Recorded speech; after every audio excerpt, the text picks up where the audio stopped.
Lucas capítulo 6, versículo 46. Hoje é a segunda mensagem de uma série que eu comecei pregando aqui domingo passado. E a série se chama O que é servir a Jesus? What serving Jesus really is. Esse é o título da série. That's the title of the series. Então, nós falamos a primeira mensagem semana passada e hoje nós vamos entrar no segundo tema que está em Lucas 6,46. Diz assim, olha bem. Isso é Jesus falando. Por que me chamais Senhor, Senhor, e não fazeis o que vos mando? Repita comigo. Por que me chamais Senhor, Senhor, e não fazeis o que vos mando? Podem se assentar.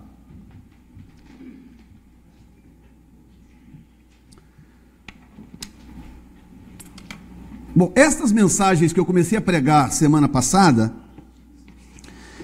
na verdade, elas têm como objetivo nos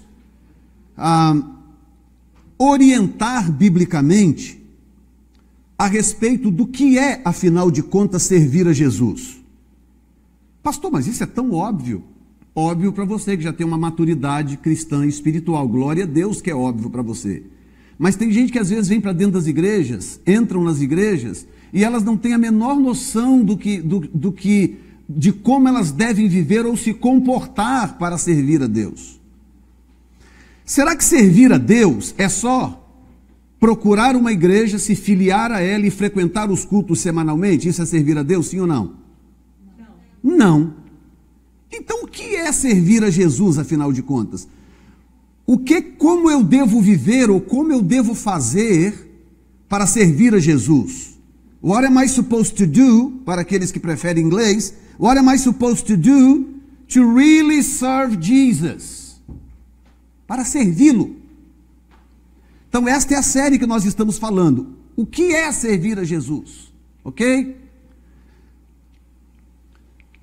Aí o que acontece? Na semana passada, nós falamos sobre a maior revolução de todos os tempos. Esse boletim está por aí, se você quiser depois ter uma cópia dele também. A maior revolução de todos os tempos. Por quê? Mostrando que a vinda de Jesus não foi algo semelhante ao que quer que seja no planeta Terra. A vinda de Jesus foi a maior revolução da história da raça humana. E aí nós lemos um texto em Gálatas 4:4 que diz: e na plenitude dos tempos, Deus enviou o seu filho nascido de mulher, nascido sob a lei. Na plenitude. Ou seja, a vinda de Jesus mudou até o calendário. A Bíblia chama de plenitude dos tempos. Quando ele veio, esse período do nascimento dele, a Bíblia chama de tempo pleno. E sabe o que aconteceu?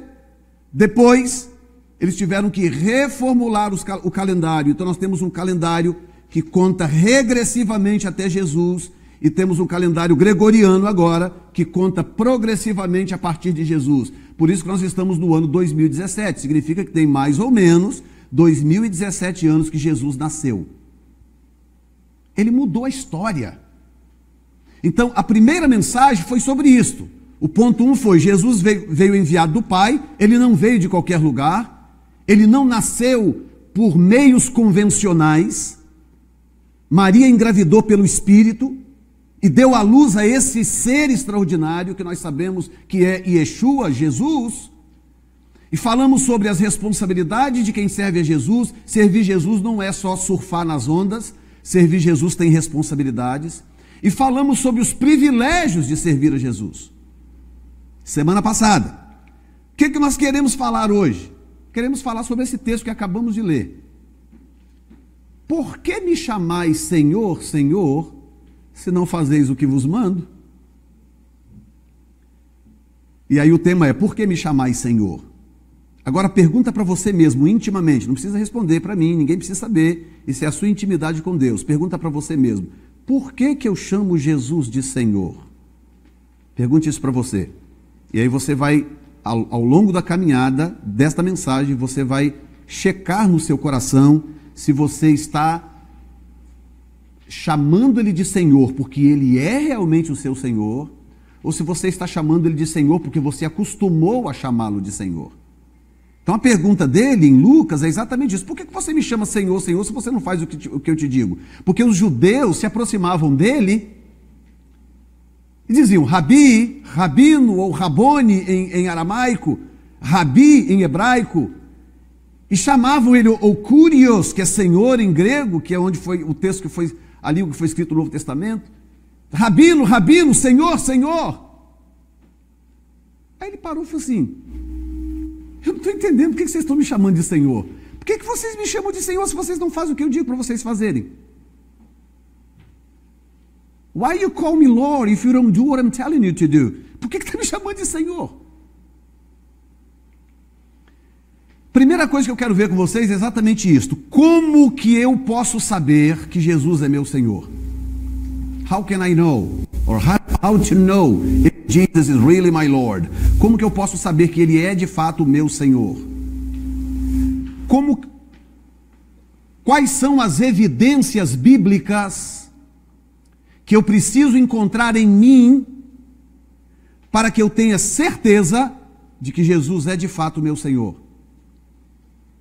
Diga comigo, será que Jesus é de fato o meu Senhor?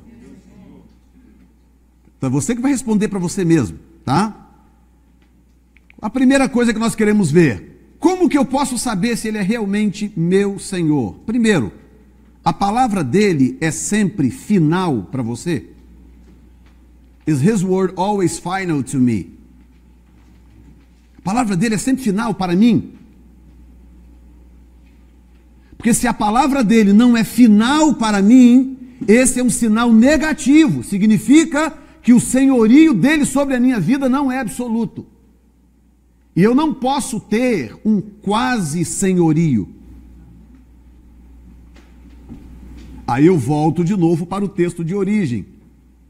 Por que vocês estão me chamando de Senhor, Senhor, se vocês não fazem o que eu digo? A palavra dele é final para mim? Algumas coisas que eu encontro na palavra, deixa eu colocar desta forma. Quando eu encontro na Bíblia algo diferente da forma como eu estou fazendo, o que eu faço? Eu ignoro porque eu prefiro continuar fazendo como eu faço, ou eu vou buscar mudar porque a palavra dele é final para mim? That's the question. Então, quando eu estou lendo a Bíblia e eu encontro algo ali que está dizendo diferente de como eu estou vivendo, das coisas que eu pratico. What I'm reading is different from the things that I do. That's the question. What should I do then? O que eu devo fazer? Ignorar? E a vida continua? Está tudo bem? Aí de repente eu tropeço em Jesus, ele vai dizer, por que você está me chamando de Senhor, Senhor, se você não faz o que eu te digo?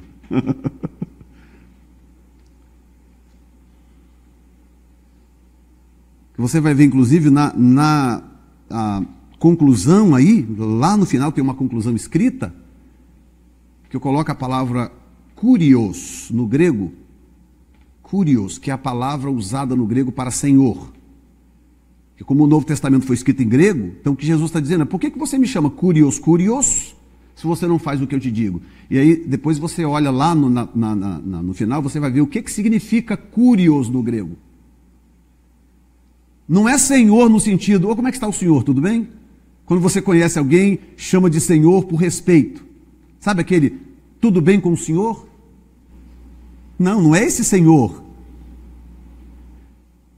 É um Senhor de um senhorio total, absoluto. Ele passa a ser dono da pessoa, porque o oposto de kurios é doulos.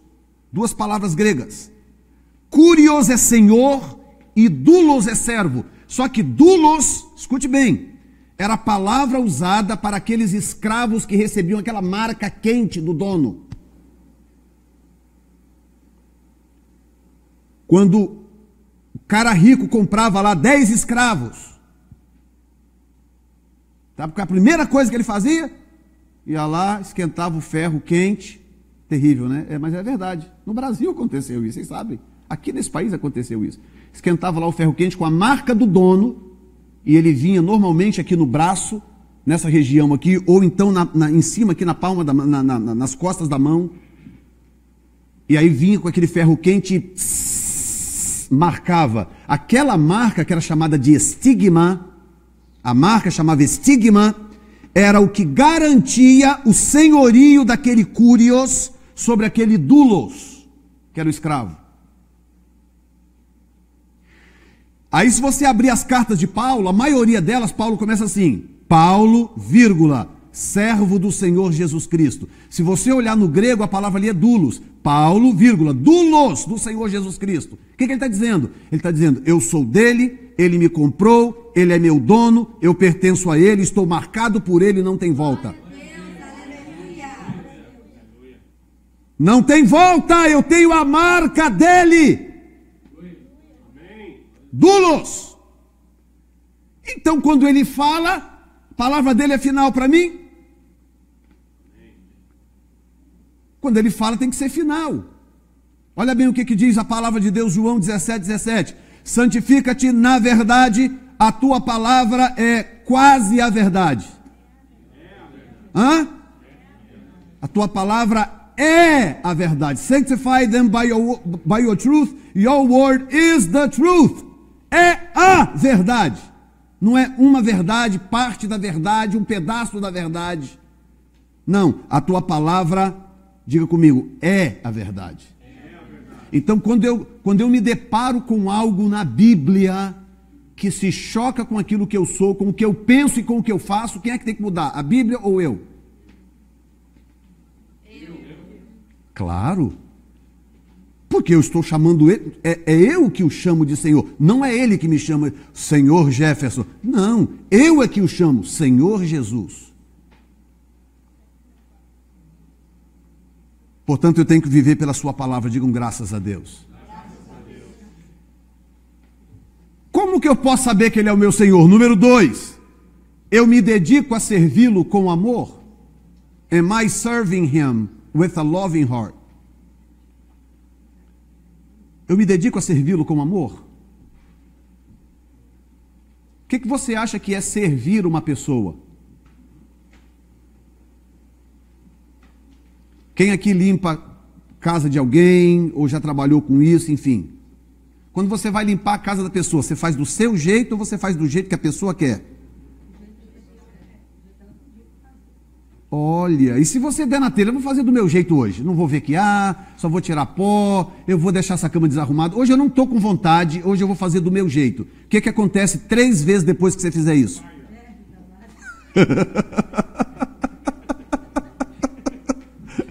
You're fired! É ou não é? Irmãos, por que nós achamos que com Jesus é diferente? Por que nós achamos que quando envolve o Senhor Jesus, eu posso fazer do jeito que me dá na telha, que vai tudo sempre terminar bem?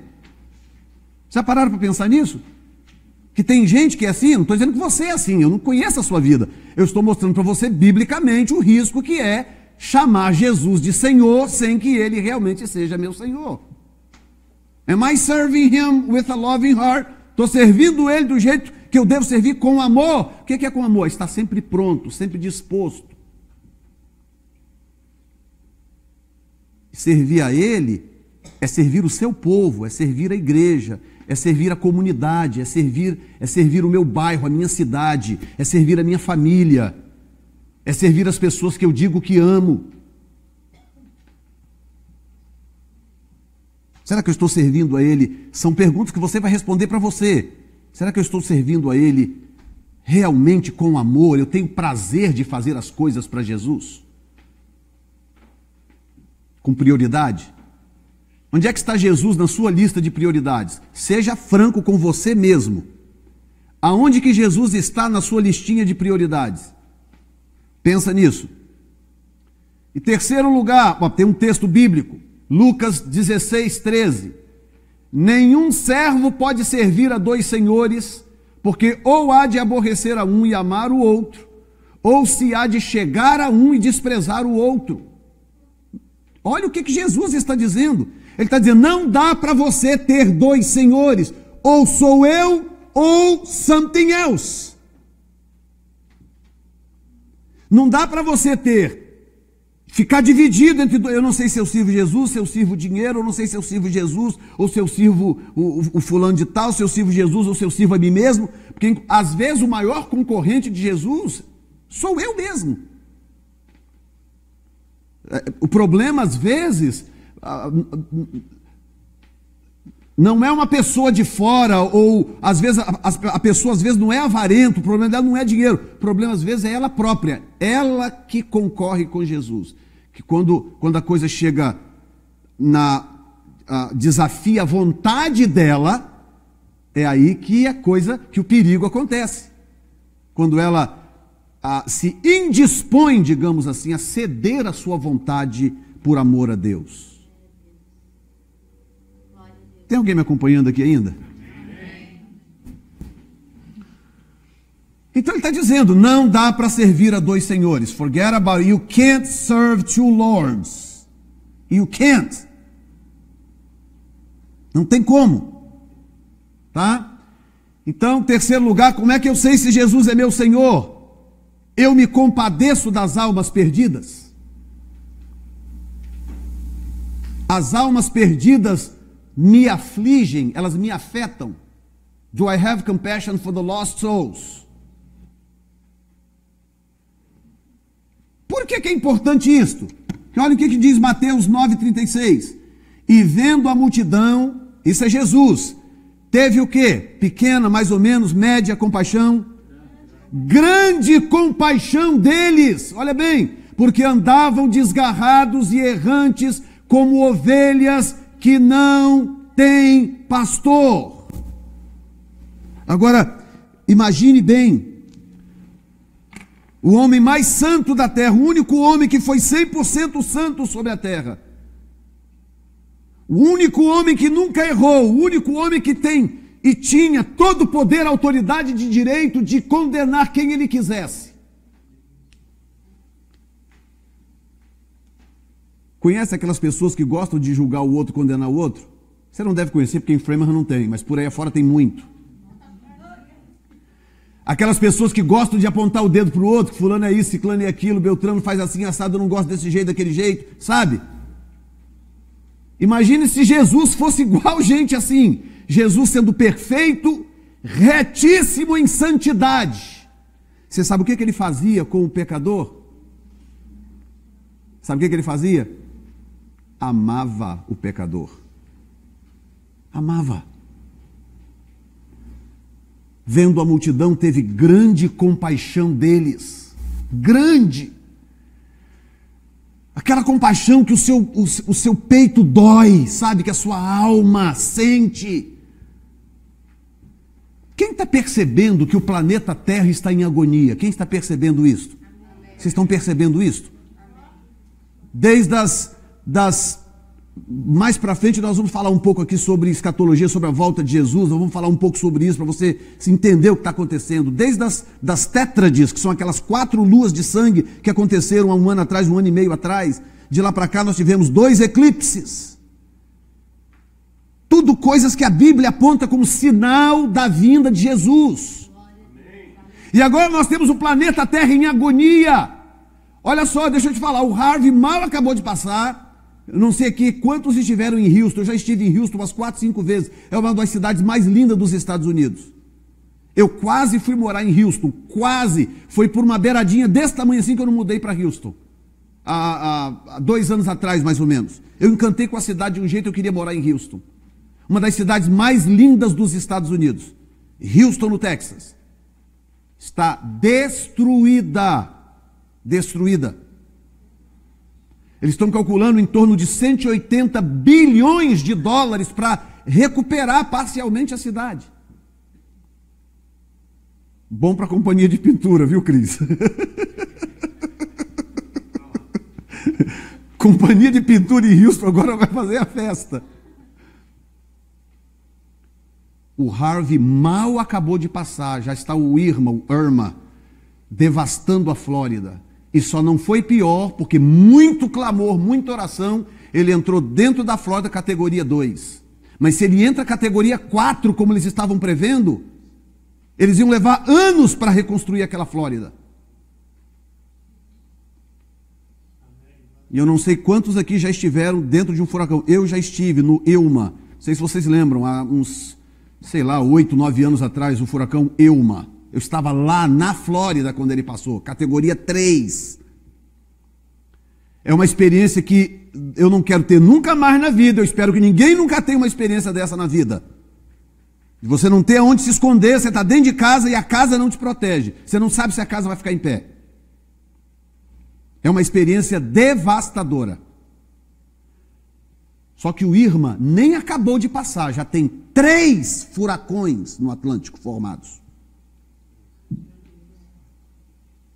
O que é isso, pastor Jefferson? Isto é a terra em agonia, porque Jesus está voltando. É simples assim. Jesus is coming back. And it's gonna be very soon. Isso vai ser rápido, não vai demorar. Ele está vindo. Por isso ele pergunta, por que você me chama de Senhor? Tipo assim, se Jesus fosse nos dias de hoje aí, fosse mais moderninho, falasse da nossa linguagem assim, ele falaria, afinal de contas, qual é a tua, mano? Por que tu está me chamando de Senhor? Tu me chama de Senhor por quê? Qual é? Você me chama de Senhor porque você faz o que eu te digo, ou você me chama de Senhor por conveniência? Número 2, exemplo de abnegação do Senhor Jesus. The example of abnegation of the Lord Jesus. Por que eu devo seguir Jesus? Eu não vou seguir uma pessoa que não me dê exemplo. Não vou. Eu sigo pessoas que me deem exemplo. E Jesus deu exemplo. E ele deu exemplo de abnegação. Então, olha bem. Em primeiro lugar, você sabia que Jesus nunca pensou em si mesmo? Jesus nunca falou de si mesmo. Jesus nunca promoveu a si mesmo. Jesus nunca vendeu o seu próprio peixe. Jesus nunca se defendeu. Escute bem, gente. Jesus estava preso, amarrado, diante de Pilatos e de Herodes. Ele falou, se eu quisesse, eu clamaria e o Pai enviaria aqui agora 4 legiões de anjos. Ele falou. No dia do julgamento, ele disse, vocês estão pensando que se eu quiser e clamar, o Pai manda aqui 4 legiões de anjos. Deixa eu te falar uma coisa, um anjo só, no Velho Testamento, no livro de Reis, matou 175 mil homens, um anjo. Um anjo. E Jesus disse, se eu quiser e clamar, o Pai manda aqui agora 4 legiões.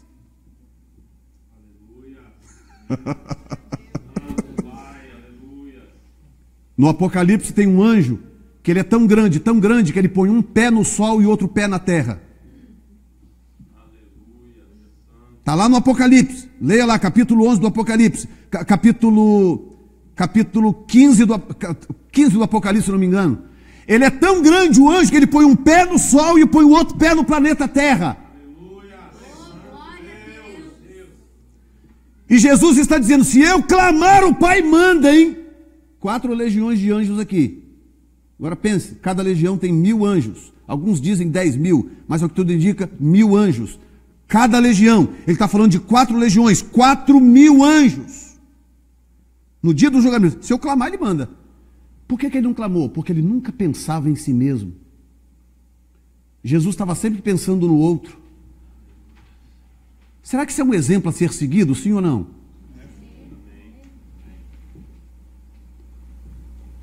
He never put himself in the first place. Never.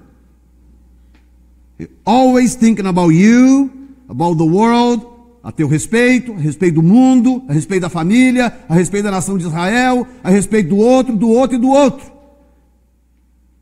E quando a glória vinha, ele tinha o direito de ter a glória, ele dava sempre para o Pai. Portanto, se eu desenvolvi um caráter onde eu penso só em mim mesmo, é tudo eu, para mim, é para mim, de mim, eu, para mim, de mim, para mim, alguma coisa está errada, porque Jesus não era assim, tá? Então olha bem o que diz Filipenses 2:6-7, que sendo em forma de Deus, não teve por usurpação ser igual a Deus, mas aniquilou-se a si mesmo, tomando a forma de servo, fazendo-se semelhante aos homens. Meu Deus, que espírito é este, que coração Jesus tem, que sendo em forma de Deus, não teve por usurpação, ou seja, mesmo ele existindo em forma divina, é isso que Paulo está dizendo, ele não fez questão de ser igual a Deus, ele aceitou assumir a forma humana e passar por tudo que ele passou, olha lá, tomando a forma de servo, fazendo-se semelhante aos homens. Tem gente, irmãos, tem gente que parece estar fazendo o caminho oposto. Olha, eu encontrei com uma pessoa há pouco tempo atrás, ou experiência desagradável. Sabe aquela pessoa que dá a impressão que ela come ouro em pó todo dia? Ela come ouro em pó todo dia. Escova os dentes com pó de brilhante, só pode. É aquela pessoa que trata os outros como se fosse nada, como se fosse lixo. E algumas pessoas que ainda não caiu a ficha, tipo, você quer ser grande? Você quer ser honrado diante de Deus? Quero. Então sirva os outros. Essa é a mensagem de Jesus. Por que me chamais Senhor, Senhor, se vocês não fazem o que eu digo? Essa é a palavra dele.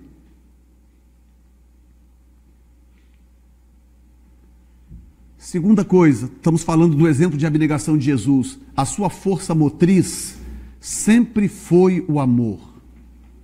Love was always the propelling force that moved him. Tem gente que é movido pela ira, tem gente que é movido pela inveja, não pode ver o outro tendo, que ele fica... É tão engraçado, olha aqui, não sei se vocês já viram esse tipo de gente, que ele está mais feliz quando o outro perde do que quando ele ganha. Já viu gente assim? Alguém já viu? O tipo de gente que parece que o foco dele não é ele estar bem, Deus abençoar e ele estar bem, mas é o outro não ter, ou ele ter mais do que o outro. Isso é um espírito de inveja. É gente que ainda não entendeu. Nós vivemos em níveis diferentes. O meu nível não é o seu nível, como não é o nível do irmão da esquerda, nem do da direita. Nós temos níveis diferentes de comunhão com Deus, relacionamento com Deus, história com Deus, e por aí vai. Então, por isso que Deus trata com as pessoas individualmente. Deus trata as pessoas individualmente. Agora, o que é que movia Jesus? Diga comigo, amor. His propelling force was love. He loved. Ele amava, amava e amava. Veja bem que coisa interessante. Pegaram uma vez uma mulher no flagrante de adultério. Não é que descobriram, saiu no jornal, vazou. Não. Pegaram a mulher no flagra. E é feio, é um pecado feio. Pegaram a mulher no flagrante. Os religiosos de plantão pegaram aquela mulher, trouxeram, devem ter até amarrado a mão daquela mulher, e aquela luta, e aí traz diante de Jesus. Eles estavam doidos para pegar Jesus, numa falha. Aí o que acontece? Jesus está lá sentadinho, escrevendo na areia, tranquilo. Eles trazem a mulher, cada um com uma pedra. Tá achando que é aquelas britinhas de fazer massa? Não, aquelas pedronas desse tamanho assim, porque era para matar. Aí vira para Jesus: Senhor, essa mulher foi pega no ato do adultério. Quer ver um pecado sério em Israel naquela época? Chamava adultério. Essa mulher foi pega no ato do adultério. E a lei diz para apedrejá-la. O que o Senhor diz? O que o Senhor acha, Senhor? E ele quieto. Vamos lá, Senhor, fala alguma coisa aí. Quem não tem pecado, atire a primeira pedra. Glória a Deus, aleluia. O que Jesus está fazendo? Jesus estava sancionando o adultério? Diz, olha, pode aprontar o jeito que você quiser que vai ficar sempre tudo bem. Era isso? Não. O que ele estava fazendo? Ele estava dizendo o seguinte: não existe força restauradora maior do que o amor. Nada restaura mais o indivíduo do que o amor. Experimente amar alguém que está em dificuldade, passando um aperto. Ah, pastor, mas ele errou muito, ela errou muito. Ama! Porque é o exemplo que nós temos dele. Por que vocês me chamam Senhor, Senhor e não fazem o que eu digo?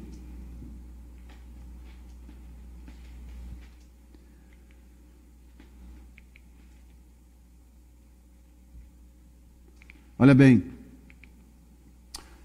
João 15:9, como o Pai me amou, também eu vos amei a vós. Permanecei no meu amor. Diga comigo, permanecei. Ou seja, não é para dar uma passadinha. Eu vou dar uma passadinha ali no amor de Jesus. Rapidinho, para não me contaminar. Porque senão pega mal. Não é dar uma visitadinha no meu amor. Diga comigo de novo, permanecei. Em outras palavras, ele está dizendo, keep loving. Continue amando. Continue amando. Olha como que a vida é muito mais fácil. Se o marido simplesmente amar a mulher, se a mulher simplesmente amar o marido, se os pais simplesmente amarem os filhos, se os filhos simplesmente amarem os pais. Olha como que a vida fica mais simples. Em terceiro lugar, falando do exemplo de abnegação de Jesus, ele pagou um alto preço para nos dar o que temos. He paid a high price to give us what we have. O que você tem? Pensa aí comigo. Você tem família? Yes. Você tem casa? Tem. Você tem carro? Tem. Você tem trabalho? Tem. Deve ter lá uma graninha no banco? Deve ter, muito ou pouco, uns mais, outros menos, mas você deve ter alguma coisa lá. Tem saúde? Tem. Então, família do Brasil, está todo mundo bem? Tem. Então, olha só, você acha que isso veio de graça? Você acha que esse bem-estar seu, você acha que isso veio rolandinho assim do céu, de graça? O que você acha? Belo dia você acordou assim, estava tudo bem. Olha o que diz a Bíblia. O qual se deu a si mesmo em preço de redenção por todos, para servir de testemunha a seu tempo. Eu gosto da versão em inglês por causa da palavra ransom. Olha só. Who gave himself as a ransom for all to be testified in due time. Sabe o que é ransom? Quando a pessoa sequestra o outro, some com a pessoa, e aí fala, só devolvo vivo se você pagar um ransom. Você tem que pagar $1 milhão para poder devolver o seu filho vivo. Resgate. É isso, a palavra ransom é isso. Portanto, o qual se deu a si mesmo em resgate. O preço foi alto. Sabe o que o Velho Testamento diz no livro de Hebreus? Que sem derramamento de sangue não há remissão de pecados. O próprio Deus diz isso. Por isso que custou tão caro para Deus o seu bem-estar. O seu bem-estar, essa semana agora que vai entrar, você vai ter uma semana abençoada. Deus vai abençoar a sua semana. Mas sabe o quanto custou isso? Custou a vida do filho dele. Custou o sacrifício do filho dele para que você tivesse uma vida abençoada e próspera. Digam graças a Deus. Por fim, como crescer no meu relacionamento com o Senhor Jesus? How to grow in my relationship with the Lord Jesus? Como que eu posso crescer nesse relacionamento? Porque eu já sei que eu não posso chamar ele de Senhor e não fazer o que ele diz. Se eu não estou fazendo o que ele diz, é melhor não chamar ele de Senhor. Vai dar, como diria o roceiro, vai dar problema. É ou não é? Vai dar zebra, vai dar problema. Mas eu quero o pastor chamar ele de Senhor. Claro, porque é bom, eu também quero. Então vamos descobrir uma forma de crescermos desse relacionamento com ele. Em primeiro lugar, você precisa ter mais contato com a sua palavra. You need to have more contact with his word. Você precisa ter mais contato com a palavra dele. Você quer chamar ele de Senhor e a sua palavra ter significado, ter peso? Você precisa ter contato com a Bíblia. Pastor, mas eu tenho. O domingo eu venho para a igreja e eu ouço a palavra. Eu gosto de ouvir a palavra. Eu sei, mas isso não é o bastante. Não é o bastante. Se ele é teu Senhor, você o ama, você quer crescer no relacionamento, é mais ou menos o seguinte: relacionamento. Você encontra uma pessoa. Quando o Tony encontrou com a esposa, por exemplo, quando eu encontrei com a Zandra, quando o Cris encontrou com a Raquel. Pensa bem, porque a Bíblia compara o relacionamento da igreja com Cristo com o relacionamento conjugal. O que acontece? Esse relacionamento não é crescente? No começo do relacionamento, você não contenta ver uma vez por semana, né? Se possível, quer ver todo dia, mas não dá porque o pai da moça é bravo, você vê 3 vezes por semana. É ou não é? Mas você quer sempre amplificar aquilo. E vai, chega um ponto que já não dá mais, tem que casar, porque você quer estar com aquela pessoa todo dia. Aí você tem que casar, porque tem que ser. Aí você casa com a pessoa. E aí vai passando 5, 10, 15 anos, o que acontece? Aquilo vai crescendo em volume. Está me entendendo, querido? É esse contato, é de estar junto. Então, se o único contato que você tem com a Bíblia é semanal, você vai ficar raquítico na fé. Quanto tempo precisa para você poder abrir a Bíblia e ler uns 5 versículos na Bíblia todo dia? Quanto tempo precisa? Eu vou exagerar muito. 1 minuto? 2, talvez? Para você parar no momento do seu dia, abrir a palavra de Deus e ler a Bíblia. Pastor, e se eu não entender nada? Não importa, it doesn't matter. Não importa se você entendeu tudo, não importa. Você vai entender depois. Um belo dia você vai chegar aqui e vai me ouvir pregando aquele texto que você leu e não entendeu. Ou vai ouvir no rádio, Deus vai providenciar para você entender. O segredo é ler. Diga, eu preciso ler. Olha bem, a palavra está junto de ti, na tua boca, no teu coração. Esta é a palavra da fé que pregamos, Romanos 10, 8. A palavra está junto de ti, não dá nem para dar desculpa. Ah, mas pastor, eu só tenho Bíblia lá em casa em latim. Fosse, né, na época aí de alguns anos atrás, era assim, né? Aí uns 300, 400 anos atrás, quando a Bíblia começou a ser traduzida ainda, hoje não tem desculpa. Hoje está aqui, ó. Clica aqui, está aqui a Bíblia quantas versões eu quero. Quantas línguas eu quiser falar, está aqui a Bíblia. A Bíblia lê para você no celular. Ela fala para você. O celular lê para você se você quiser.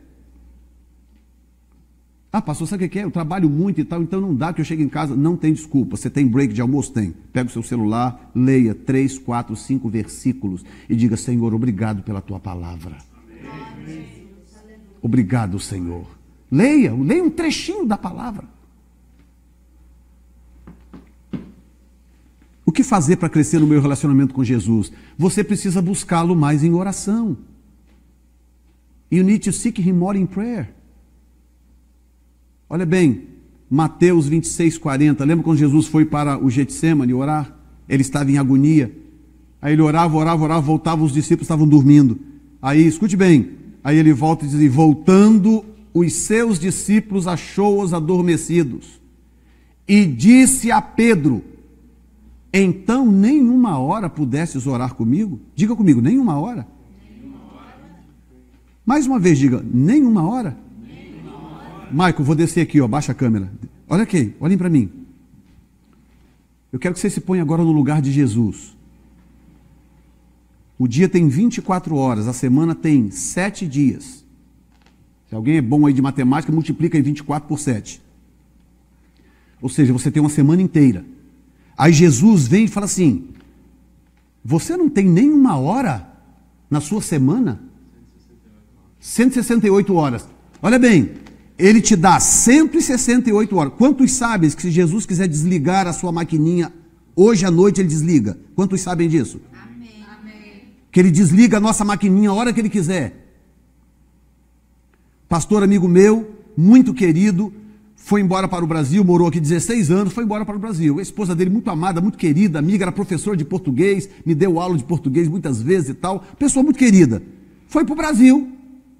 3 meses que ele estava no Brasil, tudo normal. Ela nunca reclamou de nada, não tinha doença, não tinha nada. Normal. Um belo dia ele estava do lado de fora, mexendo no jardim, e ela deu um grito lá no banheiro. Chamou ele, Moisés, gritou no banheiro. Ele falou, já vou. E aí eu ouvi um barulho assim. Falou, o que aconteceu? Resolveu entrar. Entrou, ela estava caída no banheiro, morta. Ela deu um AVC tão violento, tão rápido o AVC dela, que não deu tempo nem de socorrer. Estava morta a Ivana Mendes Silva, querida amiga, esposa do pastor Moisés Mendes, um querido amigo, está lá no Brasil hoje. Assim, pum! Jesus foi lá, falou, querida, hoje eu vou desligar sua maquininha, você vai ter um encontro comigo. Ela desligou a maquininha dela. Aí esse Jesus, que me dá 168 horas, ele fala assim, você não tem nenhuma hora na sua semana para poder estar comigo? Nenhuma. Vira para quem está do seu lado e pergunta, nenhumazinha? Pergunta para ele.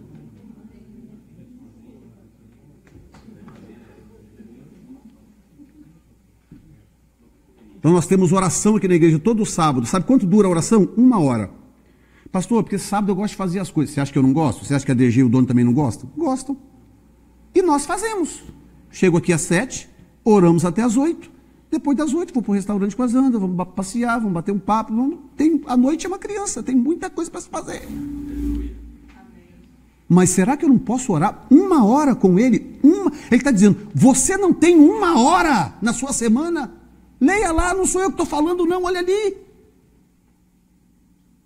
Olha ali, voltando para os seus discípulos, achou-os adormecidos e disse, nem 1 hora vocês conseguem vigiar comigo, 1 hora em 168 que eu dou a vocês, nem 1 hora. Terceiro lugar, o que fazer para crescer no meu relacionamento com Jesus? Você precisa fortalecer os seus vínculos com a igreja. Quantos sabem que a igreja é de Jesus? Quantos sabem que essa igreja aqui não era do pastor Divonci? Quantos sabem que essa igreja não é minha? Amém. Quantos sabem que esta igreja e qualquer outra é de Jesus? Amém. É de Jesus. Então o que acontece? Diga comigo, por que me chamais? Senhor, Senhor, e não fazeis o que vos digo? Uma das coisas que Jesus fez foi salvar a sua igreja, amar a sua igreja. Olha o que Davi disse pelo Espírito, alegrei-me quando me disseram, vamos à casa do Senhor. Tem gente hoje em dia que diria esse texto, sabe como? Me disseram que hoje eu tenho que ir à casa do Senhor.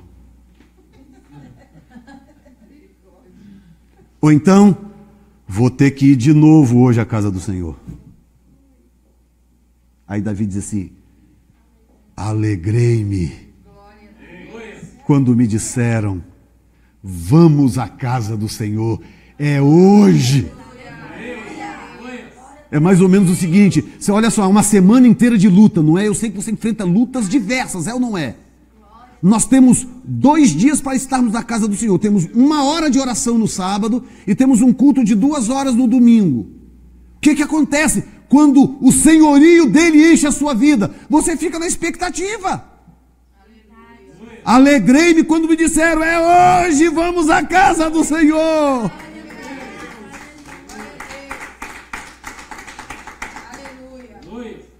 Hoje eu recebi uma história no WhatsApp que eu ri. Eu ri uns 10 minutos, não conseguia parar de rir. Engraçada. O Cláudio Duarte, né, pregando, e contou essa história. Diz que o camarada estava triste, assim, triste, acordou triste. Aí a mulher falou assim: meu bem, o que você tem hoje que você está triste? Então, quando você está doente, não. E alguma coisa, seu coração, não, está tudo bem. O que tem com você, meu amor? Sabe o que é? Você lembra quando nós casamos, que seu pai colocou uma arma na minha cabeça e disse assim: ou você casa, ou você vai para a cadeia e vai ficar preso 20 anos. Lembro. Então, hoje era o dia que eu ia sair da prisão.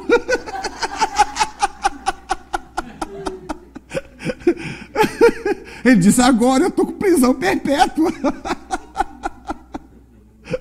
Ou seja, escute bem, pastor, o que tem a ver uma coisa com a outra? É mais ou menos o seguinte: coisa terrível quando você está dentro de algo e o seu coração não está lá. Seu coração não está lá. Como é que você pode estar envolvido em algo e o seu coração não está naquilo?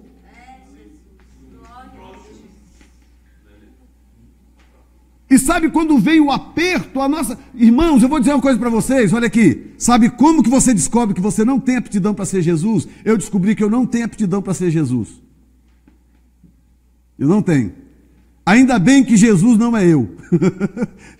Eu não tenho aptidão para ser Jesus. Jesus é tão fenomenal. As pessoas tratam ele de qualquer maneira, ignora, abandona. Aí quando vem um aperto, a pessoa corre para os pés dele.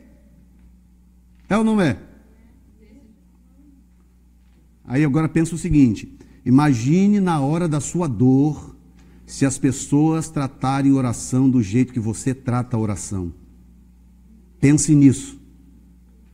Na hora do seu aperto, na hora que você precisar de um batalhão de intercessores orando por você, imagine se as pessoas resolverem tratar a oração do jeito que eu trato, do jeito que você trata. Eu estou falando no sentido geral, eu não sei o quanto você ora. Imagine, de repente você vai falar: pastor, maravilha, eu vou me dar bem, porque eu oro muito, glória a Deus. Mas pensa nisto. Por que me chamais Senhor, se não fazeis o que vos mando? O que o Senhor quer conosco hoje, e durante esses dias nós vamos continuar falando sobre isso, o que é servir a Jesus? O que é servir a Jesus?